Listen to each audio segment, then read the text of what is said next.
Assalamualaikum warahmatullahi wabarakatuh. Perkenalkan, saya Raditya Firmansyah. Saya di sini akan mempresentasikan hasil kelompok saya, yaitu di sini ada nama kelompok saya Galih Setiawan dan Marcel Parera. Saya di sini akan menjelaskan manfaat hacker dan kelemahan hacker pada flash di iklan Yahoo. Selama 7 hari, hacker menggunakan jaringan iklan Yahoo untuk mengirim kode berbahaya ke komputer yang mengunjungi Yahoo. Hal ini menyoroti kecemasan atas program Adobe Flash yang memiliki sejarah masalah keamanan yang membuat para pengembang perusahaan kesal. Kejadian tersebut terjadi seketika kelompok peretas membeli seluruh iklan situs di Yahoo. Ketika sebuah komputer Windows mengunjungi Yahoo, ia akan mengunduh malware. Malware tersebut akan memberikan versi Adobe Flash yang sudah kedaluarsa. Retasan tersebut dapat digunakan untuk mengambil alih komputer atau mengarahkan ke situs web yang membayar peretas. Selanjutnya, malware. Malware adalah singkatan dari malicious software. Malware sendiri adalah sebuah software yang dirancang dengan tujuan untuk membahayakan, menyusup, atau merusak sebuah komputer. Malware juga bisa didefinisikan sebagai kode berbahaya.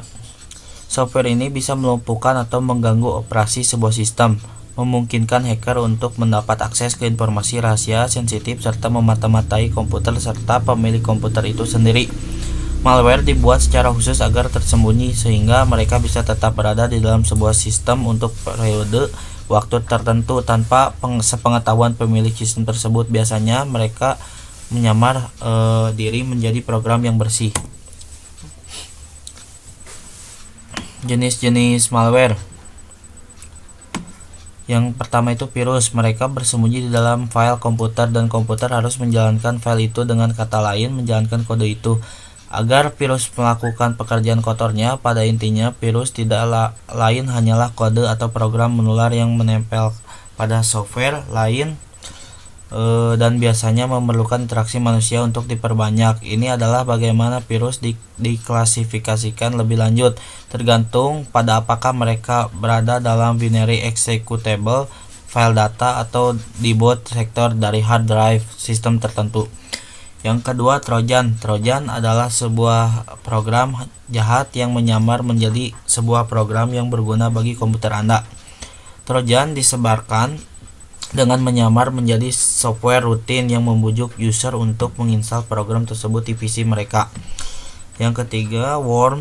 Worm adalah sebuah software mandiri yang beraplikasi tanpa menargetkan dan menginfeksi file tertentu yang sudah ada di komputer. Mereka biasanya menargetkan file sistem operasi dan bekerja sampai drive mereka menjadi kosong. Selanjutnya,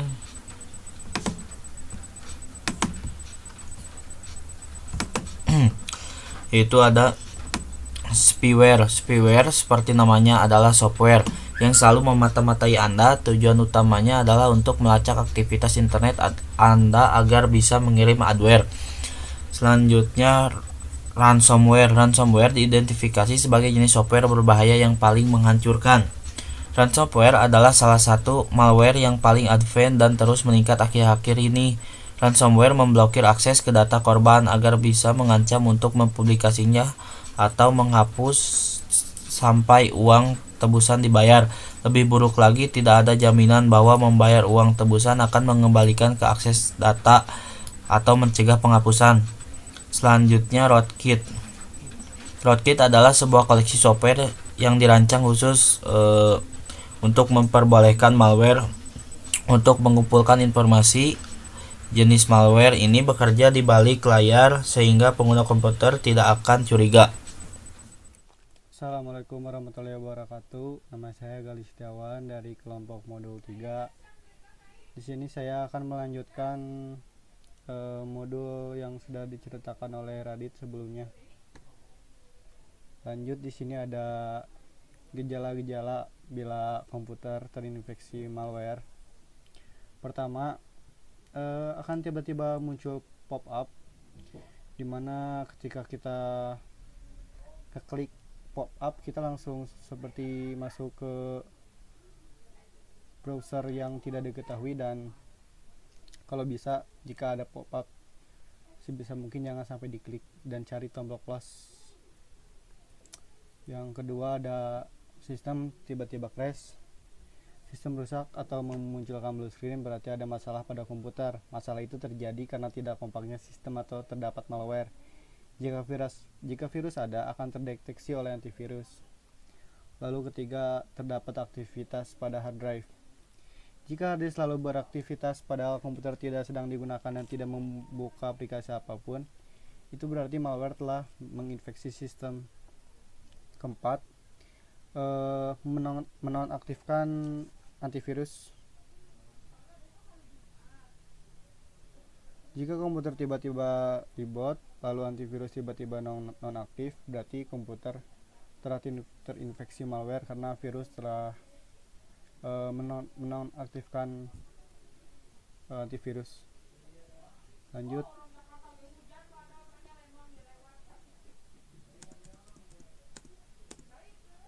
Kelima ada halaman browser baru atau toolbar. Jika terdapat new homepage atau toolbar dalam browser, berarti terdapat malware. Malware ini terdownload ketika klik link atau pop-up berbahaya. Keenam, ada aktivitas aneh pada program. Jika sebuah program tiba-tiba membuka lalu menutup sendiri atau muncul Windows tidak dikenal, berarti malware telah masuk ke dalam sistem. Malware ini hanya bisa dihapus jika komputer diformat.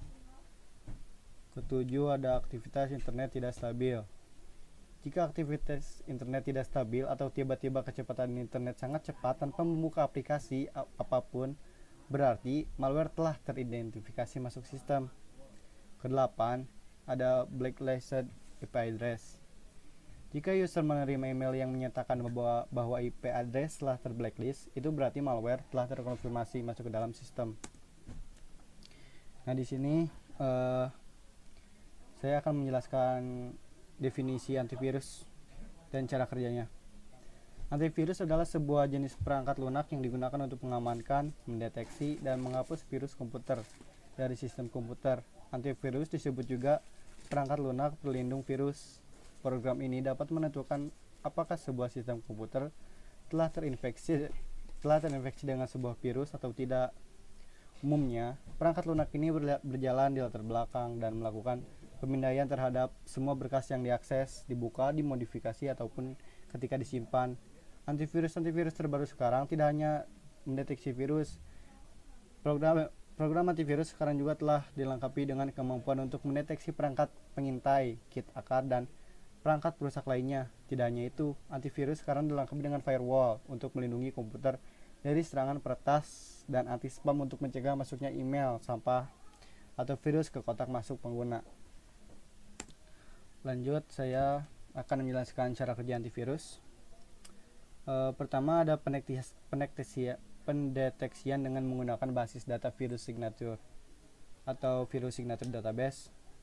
Cara kerja antivirus ini merupakan pendekatan yang banyak digunakan oleh antivirus tradisional yang mencari tanda-tanda dari keberadaan dari virus dengan menggunakan sebagian kecil dari kode virus yang telah dianalisis oleh vendor antivirus dan telah dikatalogisasi sesuai dengan jenisnya, ukurannya, daya hancurnya, dan beberapa kategori lainnya. Cara ini terbilang cepat dan dapat diandalkan untuk mendeteksi virus-virus yang telah dianalisis oleh vendor antivirus. Tetapi, tidak dapat mendeteksi virus yang baru hingga basis data virus signature yang baru diinstalasi ke dalam sistem.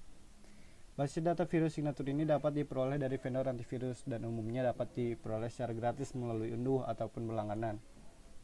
Lalu, pendeteksian dengan melihat cara bagaimana virus bekerja. Pendekatan yang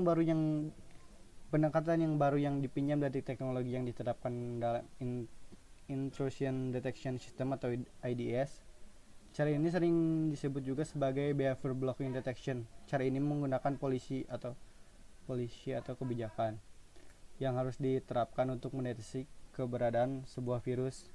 Jika ada kelakuan perangkat lunak yang tidak wajar, menurut polisi yang diterapkan, seperti halnya perangkat lunak yang mencoba untuk mengakses address book untuk mengirimkan surel atau email secara massal terhadap daftar surel yang berada di dalam address book tersebut.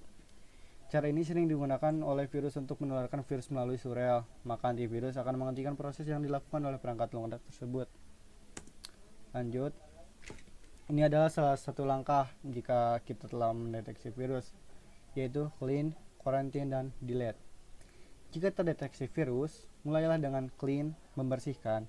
Jika antivirus software melaporkan virus tapi tidak bisa dibersihkan, lalu quarantine atau isolasi dengan mengisolasi virus tersebut. Dan jika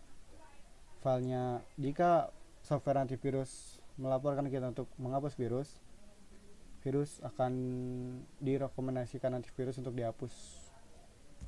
Lanjut. Ini yang terakhir dari penjelasan saya. Dengan memilih antivirus yang benar, jika ingin memilih antivirus yang baik harus menyertakan compatibility, usability, comprehensive protection, quality, dan quality of protection. Compatibility, antivirus diharuskan kompatibel dengan program yang lainnya agar antivirus berjalan dengan lancar. Kedua, ada usability, gunakan software antivirus yang mudah digunakan oleh user. Ketiga, ada comprehensive protection, antivirus harus memberikan perlindungan sepanjang waktu pada semua domain. Dan keempat, ada quality of protection, yaitu efektif mendeteksi malware, aplikasi selalu diupdate, berkemampuan untuk menghapus infeksi pada sistem, dan mampu memberikan perlindungan tanpa membuat komputer lag. Sekian penjelasan dari saya, Galih Setiawan. Untuk materi selanjutnya akan dilanjutkan oleh rekan saya, yaitu Marcel. Terima kasih. Assalamualaikum warahmatullahi wabarakatuh. Ya, di sini saya akan membahas tentang beberapa contoh antivirus yang baik serta keunggulan-keunggulan apa saja yang dimiliki oleh antivirus tersebut. Yang pertama yaitu antivirus yang bernama Kaspersky. Mengapa Kaspersky? Karena antivirus ini termasuk yang cukup komplit, di mana enkripsi data dengan teknologi yang tinggi, konfigurasi dan manajemen sistem yang baik, anti-malware dari tipe endpoint, security for business yang cukup kuat, mobile deployment, dan sekuritas untuk smartphone. Dan antivirus ini juga bisa menjaga data yang hilang dan juga bisa menjaga anak-anak dari aktivitas internet. Antivirus yang kedua yaitu bernama Avast Antivirus. Di mana keunggulan yang dimiliki oleh Avast Antivirus ini adalah yang pertama, instalasi dari Avast ini tidak memerlukan waktu yang lama. Juga Avast memberikan opsi kepada kita untuk menyesuaikan level pendeteksian virus, di mana dapat digunakan low detection ataupun level pendeteksian yang lainnya.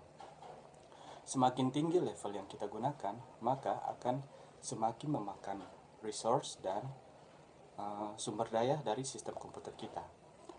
Avast juga dapat digunakan pada komputer yang memiliki spesifikasi yang rendah, karena aplikasi antivirus Avast ini dinilai